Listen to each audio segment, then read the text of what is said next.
what is the best Samsung phone to buy right now? Now, given that we've had all of the Samsung product launches until the S23 comes out in February, I thought I'd make a video to give you my thoughts on the top 5 best Samsung phones for this year. Now, we'll cover all budgets to ensure there is something for everyone here. And starting with the best value, for me, this is undoubtedly going to the S21 FE. Now, at the time of making this video, the S21 FE is cheaper than the S20 FE from places like AT&T at just $5 per month. And it's even discounted to less than the S20 FE on Samsung's own website. Plus, there is a cashback offer going on to make it even more affordable. And since the S21 FE is essentially a more refined version of last year's S21 Ultra Flagship, this makes for a very, very capable and very interesting phone. Now, the beautiful 6.4-inch 120Hz display with Corning Gorilla Glass Victus is something I've always loved about Samsung phones. I think they have the best displays across all other phones, and the screen on the S21 FE is a testament to Samsung's craftsmanship. The S21 FE comes with an AMOLED screen that's bright, colourful, runs the same resolution than the S22 Plus, and it's an absolute pleasure to watch content on. This is made even more of a pleasurable experience with the, still to this day, flagship level performance with the Snapdragon 888 chip inside. Now, depending on where you live, you might get the Exynos 2100 chip instead though, which isn't as good as the Snapdragon chip, but now they've had time to update and tweak the software over time, there's not as much of a difference in performance. But if given a choice, of course, I'd always pick the Snapdragon first if I could. You also get some great cameras on the FE model. You get a 32 megapixel front facing, which is still far better than most cameras on the market today. There's a fairly standard triple camera setup on the back, which is 12 megapixel ultra wide and an 8 megapixel telephoto, including a 30 times space zoom.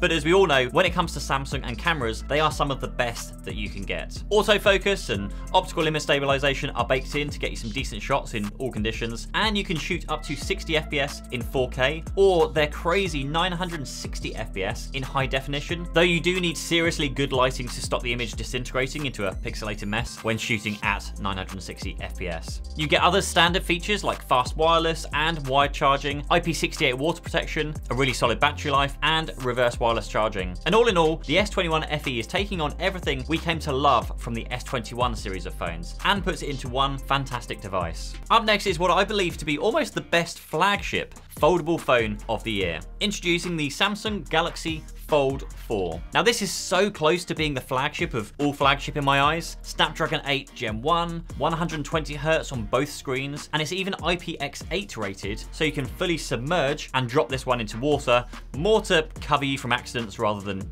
doing it on purpose, of course. Now, it also works with the S Pen to give fans of the Fold 4 a big, powerful, portable device that's practical and productive. Once again, we get a good high-quality 7.6-inch main screen with a centerfold that actually vanishes as you start using it and looking directly at it. The thing that stands out for me though with the Fold 4 is the software experience. I haven't found a device yet that does multitasking as well as the Fold 4. With the ability to drag and drop apps anywhere and drag to resize anything, the Fold 4 genuinely allows you to multitask without slowing down what you're doing. Watch a YouTube video whilst replying to messages, whilst adding things to your to-do list. It is all easily doable with simple touch controls, a far sight better than Apple's own Stage Manager experience on the iPad. The Fold itself, as in the fold of the Fold, is practical too, since you can set this down on the table and watch or read content without having to prop your phone up precariously. You also get an insane number of cameras on this phone. There are 3 on the rear, a 50 megapixel main, 12 megapixel and 10 megapixel lens, which all provide very, very good images and video quality that rival the flagships like the S22 Ultra and the iPhone. You've got the same flagship features like autofocus, optical image stabilization, and 8K shooting at 24 FPS, and the aforementioned 960 FPS high definition shooting modes. There's also a hole punch camera on the front screen, which kind of serves its purpose, and on the inside screen, there is a hidden camera, which unhides itself when you use it. It's not the best quality though. I use it to hop on the odd video call or send quick photos to friends, because if you do care about the camera quality, you're better off using the front-facing camera, or you can actually use the rear-facing cameras as the selfie cameras. Now, since this has a screen on the front, you can just open the phone up and use the front screen to preview your selfie images and snap photos using the bigger and better quality lenses.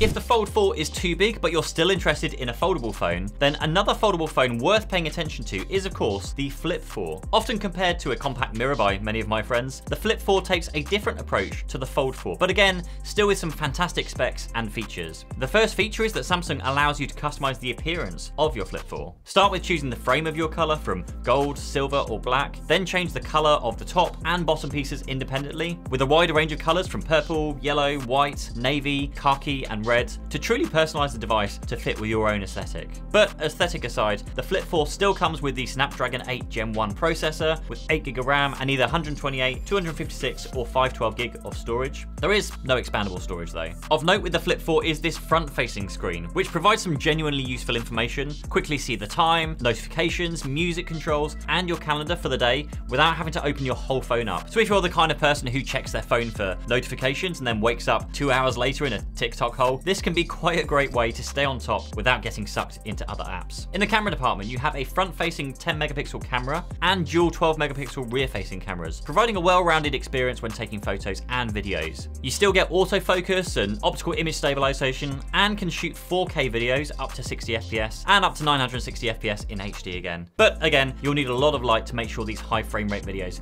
look anywhere near good. Since this is foldable, Samsung has put together some innovative ways to use the additional screen along with the rear-facing cameras to take high quality selfies and videos than when using the built-in selfie camera, though it can be difficult to frame things up properly due to the size and shape of the smaller external display, but does provide overall better quality images. Like the Fold 4, the Flip 4 has its fingerprint sensor on the side, but the placement can be a bit high due to the hinge, but is a fast and reliable way to unlock your phone. Now, along with all of the usual software features that we'd expect from Samsung, you also get the ability to multitask, but the biggest benefit I found is when using this to prop the screen up when consuming content, perhaps at the same time as, maybe eating a meal. You can set the phone down on a table and still be able to see, and with some innovative changes to apps such as YouTube, which allow you to watch the video in the top half of the screen, whilst reading comments or scrolling through other videos on the bottom half of the screen. Or, another benefit is when taking photos, you can prop the camera up at 90 degrees and use it as a tripod. Now, the Flip 4 is also IPX8 rated to protect against accidental drops into water, and with Corning Gorilla Glass Victus Plus, you get a seriously strong and durable foldable device. Fast wireless and super fast wired charging come as standard, along with a 3700 mAh battery that gets you through the day, and the ability to power share and charge other devices using the back of your phone. So if you're looking for a compact but durable folding phone, then the Flip 4 is the only phone you should consider. Now, for the best runner-up in the Samsung mobile range, then take a look at the Samsung Galaxy S22 Plus. Now, this phone has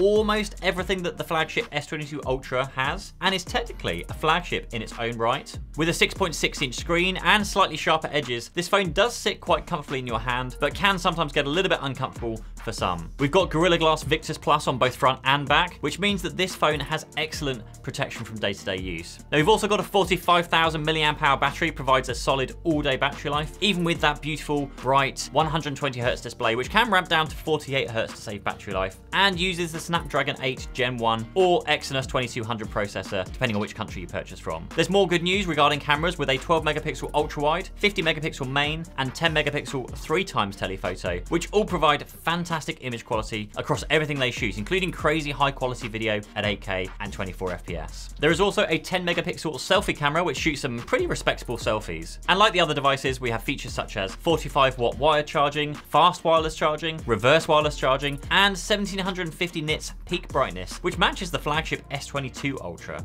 Speaking of which, the S22 Ultra is by far the best of the flagships that Samsung offer. Whilst I do favour the Fold 4 over the S22 Ultra personally, you can't argue the flagship specs and features that the S22 Ultra holds. The S22 Ultra comes with the S Pen, which, depending on your opinion on this somewhat Marmite accessory, either is a huge selling point for you or a waste of valuable battery or storage space. Use it to take notes, doodle, run presentations, or even as a remote shutter button for the camera. It is a hugely versatile tool that comes with every S22 Ultra device. We have a 6.8-inch AMOLED display which runs up to 120Hz, along with an ultrasonic under-screen fingerprint sensor, plus a 5000 mAh battery, the biggest Samsung offers, which gives you the best-in-class battery life of any flagship Samsung device, as well as the best cameras on the market. The flagship feature that keeps people coming back to the S22 Ultra though is their inclusion of a 10x 10 megapixel telephoto lens, which can zoom digitally up to 100 times, which is a feature reserved exclusively for only the S22 Ultra. There's also the whopping 108 megapixel main camera, along with the standard 12 megapixel ultra wide, second 10 megapixel telephoto, this time with a 3x lens, and a 40 megapixel selfie camera, which when all combined